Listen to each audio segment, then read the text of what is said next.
Hello students, welcome back. Economics Easy to Win, class 12th, macroeconomics. So last session we have discussed chapter 3, theories of employment and income, particularly Say's law of market, introduction and assumptions, isn't it? So in this session we have to move new topics. Let us see one by one. Yes, implications of Say's law. Say's law of market உடைய இம்ப்ளிகேஷன்ஸ்னால் விளைவுகள்.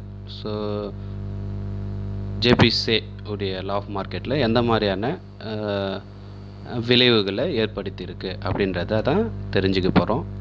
Okay, வாங்க first point. There is no possibility for overproduction or unemployment. There is no possibility. அதாவது production உற்பத்திக்கோ அல்லது unemployment வேலையின்மைக்கோ எந்த ஒரு பாசிபிலிட்டியும் இல்லை அப்படின்றாங்க. there is no possibility for over production or unemployment. அதாவது அதிக உற்பத்திக்கோ அதாவது ஓவர் ப்ரொடக்ஷனுக்கோ அல்லது வேலையின்மைக்கோ அதாவது அன்எம்ப்ளாய்மெண்ட்டுக்கோ வாய்ப்பு இல்லை. ஏன் அப்படின்னு பார்த்தீங்கன்னா ஏற்கனவே நம்ம அசம்ஷனில் பார்த்துருக்கோம் இல்லையா, ஃபுல் எம்ப்ளாய்மெண்ட். ஸோ இவங்களுடைய காலகட்டத்தில் வந்து பார்த்தீங்கன்னா full employment. So there is no possibility for over production or unemployment. இதுதான் first implication. Second one, if there exist unutilized resource in the economy, it is profitable employ them up to the point of full employment. Unutilized resources. So unutilized resourcesனால் என்னதுன்னா பயன்படுத்தாத resource, அதாவது பயன்படுத்தாத வளங்கள். ஒரு நாட்டில் பார்த்தீங்கன்னா resource வந்து யூட்டிலைஸ் பண்ணுவாங்க இல்லையா. ஸோ இந்த இடத்துல என்ன சொல்கிறாங்கன்னா இந்த எக்கனாமி அன்யூட்டிலைஸ்டு ரிசோர்ஸஸ், அதாவது பயன்படுத்தாத வளங்கள் பொறுத்த வரைக்கும் இருந்தால் அது எது வரைக்கும் அப் டு அப்படின்னு பார்த்தீங்கன்னா it is profitable employ them up to the point of full employment. ஒரு முழு வேலை வாய்ப்பு வரை அவற்றை வந்து என்ன பண்ண மாட்டாங்க, அதை வந்து பயன்படுத்தி அதன் மூலியமாக ப்ராஃபிட், ஸோ லாபம் அடையிறது. ஓகேவா? So if there is exit unutilized resources in the economy, it is profitable employ them up to the point of full employment. unutilized resource பயன்படுத்தாத வளங்கள் இருந்ததுன்னா அந்த வளங்களை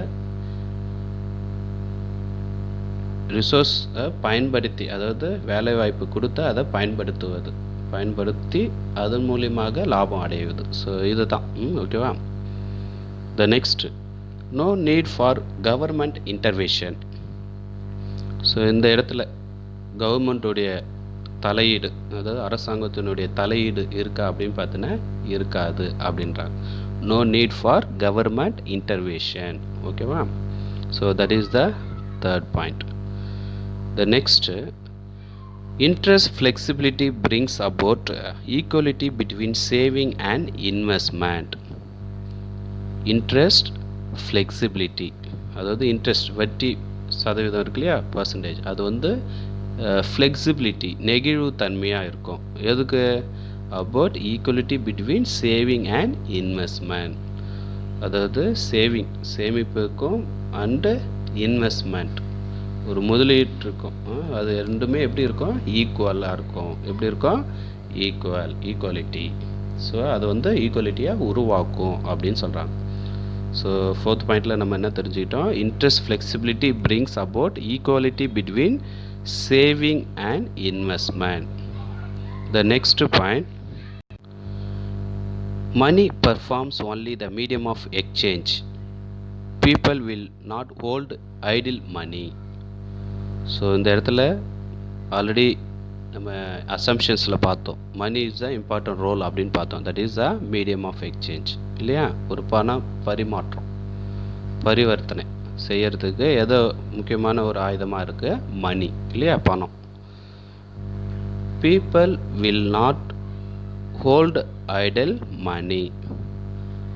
மக்கள் பொறுத்த வரைக்கும் கையிலே கேஷ் வச்சுட்ருப்பாங்களா, நாட்டு கேஷ் இன் ஹேண்டில் வச்சுட்டுட்டே இருப்பாங்க அப்படின்னு பார்த்தீங்கன்னா, ஒரு சில பேர் வச்சுருப்பாங்க, ஒரு சில பேர் வச்சுருக்க மாட்டாங்க. ஸோ இந்த இடத்துல பணத்தை வந்து என்ன சொல்கிறாங்க, மக்கள் வந்து கையில் வைத்திருக்க மாட்டாங்க, கையிருப்பாக வைத்திருக்க மாட்டாங்க அப்படின்னு சொல்கிறாங்க. ஓகேவா. Money performs only the medium of exchange.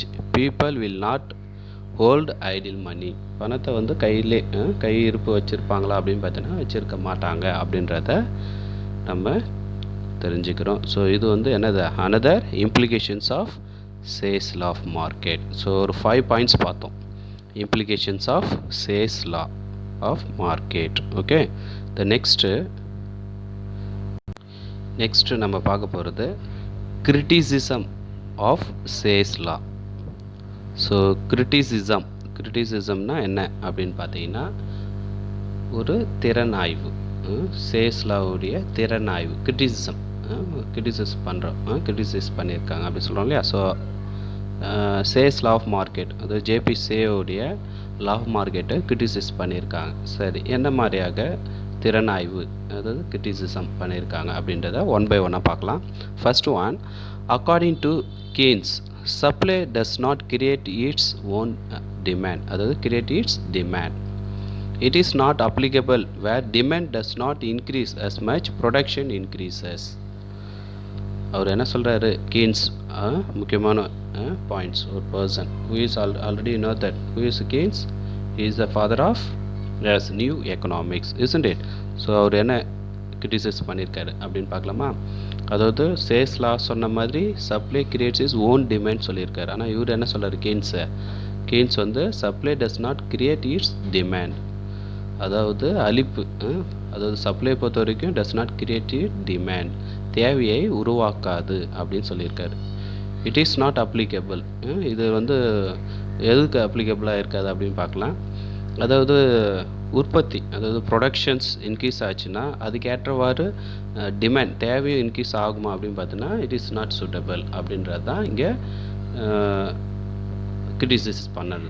So அப்போ ஜேஎம் கீன்ஸ் பொறுத்த வரைக்கும் என்ன சொல்லியிருக்கேன்னா, demand does not increase as much as production increases.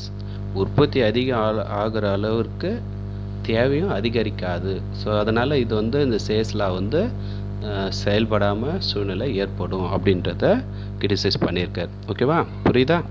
The next topic, automatic adjustment process will not remove unemployment. Automatic adjustment process will not remove unemployment. அதாவது எக்கனாமிக்கில் பொறுத்த வரைக்கும்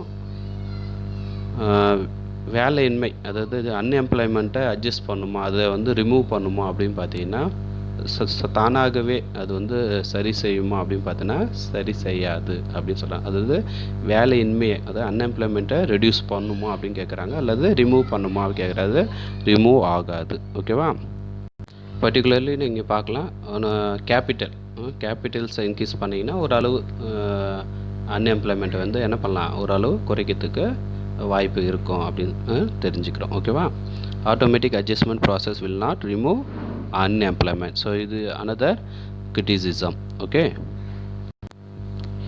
third point, money is not neutral. பணம் பொறுத்த வரைக்கும் ஒரு நடுநிலையாக இருக்குமா அப்படின்னு பார்த்தீங்கன்னா இருக்காது அப்படின்னு சொல்கிறாங்க. அதுவும் ஒன் ஆஃப் த கிரிட்டிசிசம். ஏன் அப்படின்னு பார்க்கலாம். Individual hold money for contingencies while businessmen keep cash reserve for future activities. So ஒரு தனிநபர் பொறுத்த வரைக்கும் கையிருப்பாக பணம் வைத்திருப்பாரா அப்படின்னு பார்த்தீங்கன்னா வைத்திருக்க மாட்டாங்க அப்படின்னு சொல்லிட்டு தெரிஞ்சுக்கிட்டோம் இல்லையா. அதே போல் பிஸ்னஸ் பீப்புள், அதாவது வியாபாரிகள் பொறுத்த வரைக்கும் அதே போல் ஃப்யூச்சர் ஆக்டிவிட்டீஸ், எதிர்கால நடவடிக்கைகளுக்கும் பணத்தை வந்து ஒரு முக்கியமான தேவைக்காக வைத்திருப்பாங்க இல்லையா பிஸ்னஸ்மேன். ஸோ இது வந்து நம்ம தெரிஞ்சுக்கிறோம். அதாவது பணம் பொறுத்த வரைக்கும் ஒரு நாட் நியூட்ரல், ஒரு நடுநிலையாக இருக்காது அப்படின்றாங்க. ஏன்னா எப்போனாலும் இண்டிவிஜுவல்ஸ் பொறுத்த வரைக்கும் என்ன செய்வார், ஏதாவது ஒரு எமர்ஜென்சி அப்படின்னும்போது அந்த பணத்தை எடுத்து பயன்படுத்துகிற மாதிரி ஒரு சூழ்நிலை அமையும் இல்லையா, இருக்குமா இல்லையா. Individual hold money for contingencies. அதேமாரி வியாபாரம் பொறுத்த வரைக்கும் எதிர்காலத்தில் இது மாதிரி பிஸ்னஸில் இந்த மாதிரி வரும் அப்படின்ற சூழ்நிலை ஏற்ற மாதிரி என்ன பண்ணிப்பார், பணத்தை வந்து பயன்படுத்துகிற ஒரு சூழ்நிலை ஏற்படும் அப்படின்னு சொல்கிறாங்க. ஸோ இது another criticism. Okay, the next, Say's law is based on the proposition that the supply creates its own demand and there is no overproduction. அதாவது சேல்ஸ் லாவுடைய விதி அப்படின்னு பார்த்தீங்கன்னா supply creates its own demand அப்படின்னு பார்த்தோம் இல்லையா. அதாவது அளிப்பு தன் தேவையை தானே என்ன ஆகும், உருவாக்கும் அப்படின்ட்டு பார்த்தோம். அதனுடைய பேஸ் பண்ணி தான் என்ன சொல்லியிருக்காரு, சேல்ஸ் லா ஆஃப் மார்க்கெட் பொறுத்த வரைக்கும் சொல்லியிருக்காரு இல்லையா. ஸோ ஒரு சில டைமில் ஓவர் ப்ரொடக்ஷன் அதிகரிக்குமா அப்படின்னு பார்த்தீங்கன்னா இருக்காது. There is no over production. ஆனால் கீன்ஸ் பொறுத்த வரைக்கும் ப்ரொடக்ஷன் வந்து அதிகமாக ஆகும் அப்படின்ற ஒரு கான்செப்டை அவர் சொல்லியிருக்கார். ஓகேவா, யார், கீன்ஸ் சொல்லியிருக்காரு. ஆனால் சேல்ஸ் லா பொறுத்த வரைக்கும் என்ன சொல்லிடுறாரு, supply creates its own demand. So அளிப்புக்கு ஏற்ற மாதிரி தேவை இருக்குமா அப்படின்னு பார்த்தீங்கன்னா இருக்காது அப்படின்றது தான் சேல்ஸ் லாவுடைய கான்செப்ட். ஓகேவா. ஸோ தீஸ் ஆர் த என்ன டாபிக் பார்த்தோம், எஸ், criticism ஆஃப் சேல்ஸ் லா ஆஃப் மார்க்கெட். ஸோ இந்த விஷயத்தை நம்ம தெரிஞ்சுக்கிட்டோம். டியர் ஸ்டூடெண்ட்ஸ், நெக்ஸ்ட்டு டாபிக் பார்க்கலாம். கிரிட்டிசிசத்தில் Keynes regards full employment as a special case because there is under employment in capitalist economies. அதாவது கேபிட்டலிஸ்ட் எக்கனாமிஸ் ஆல்ரெடி கேபிட்டலிஸ்ட் எக்கனாமிக்ஸ்னால் என்ன அப்படின்றத நம்ம ஏற்கனவே நம்ம தெரிஞ்சிருக்கோம் இல்லையா. ஸோ இந்த மாதிரியான கேபிட்டலிஸ்ட் எக்கனாமிக்ஸுடைய நாடுகளில் பொறுத்த வரைக்கும் ஒரு ஃபுல் எம்ப்ளாய்மெண்ட் அப்படின்றது ஒரு வாய்ப்பு இல்லாத ஒரு சூழ்நிலையை அமையுது அப்படின்றாங்க. இதில் கேபிட்டலிஸ்ட் எக்கனாமிக்ஸில். ஓகேவா. ஸோ கீன்ஸ் வந்து அதான் சொல்கிறார். Keynes regards full employment as a special case because there is under employment in capitalist economics. அதாவது முதலாளித்துவ நாடுகளில் பார்த்திங்கன்னா அன்எம்ப்ளாய்மெண்ட், அதாவது அண்டர் எம்ப்ளாய்மெண்ட், ஓகேவா, குறைவான வேலைவாய்ப்பு தான் இருக்குது. ஓகேவா. ஸோ அந்த இடத்துல வந்து முழு வேலைவாய்ப்பு ஃபுல் எம்ப்ளாய்மெண்ட் இருக்கோ அப்படின்னு பார்த்தீங்கன்னா இல்லை அப்படின்றத யார் சொல்கிறா, கீன்ஸு சொல்லியிருக்கார். ஓகேவா. இது another criticism. The last criticism என்ன அப்படின்னு பார்க்கலாமா. The need for state intervention intervention arises in the case of general overproduction and mass unemployment. So என்ன அப்படின்னு பார்க்கலாம். ஸ்டேட் இன்டர்வென்ஷன், ஸ்டேட்டுன்னா கவர்மெண்ட்டுடைய தலையீடு கண்டிப்பாக தேவை அப்படின்றாங்க. ஓகேவா. State intervention in the case of general over production and mass unemployment. So என்ன சொல்ல வராங்க அப்படின்னு பார்த்தீங்கன்னா, ஒரு அதிக அளவான ப்ரொடக்ஷன் உற்பத்தி இருந்தாலும் தென் மாஸ் அன்எம்ப்ளாய்மெண்ட், அதிக வேலையின்மை பல நாடுகள், அதுவும் கேபிட்டலிஸ்ட் பர்டிகுலர்லி பார்த்திங்கன்னா கேபிட்டலிஸ்ட் எக்கனாமிக்ஸில் இருக்கிறதுனால அந்த இடத்துல அந்த நாடுகளில் பொறுத்த வரைக்கும் கவர்மெண்ட்டுடைய இன்டர்வென்ஷன் தேவைப்படுது, அதாவது அவசியம் அப்படின்றத யார் சொல்லியிருக்காங்கன்னா கீன்ஸ் வந்து சொல்லியிருக்கார். ஓகேவா. ஸோ இது வந்து அனதர் இம்ப்ளிகேஷன்ஸ் ஆஃப் சேல்ஸ் law of market, that means criticisms. ஓகேவா. ஸோ அனதர் கிரிட்டிசிசம் ஆஃப் சேல்ஸ் லா ஆஃப் மார்க்கெட். ஸோ ஒரு ஃபியூ பாயிண்ட்ஸ் பார்த்தோம் criticism of sales law of market. Okay, so very important. Okay, I hope you understand this topic, this session. Dear students, if any doubt you have to ask.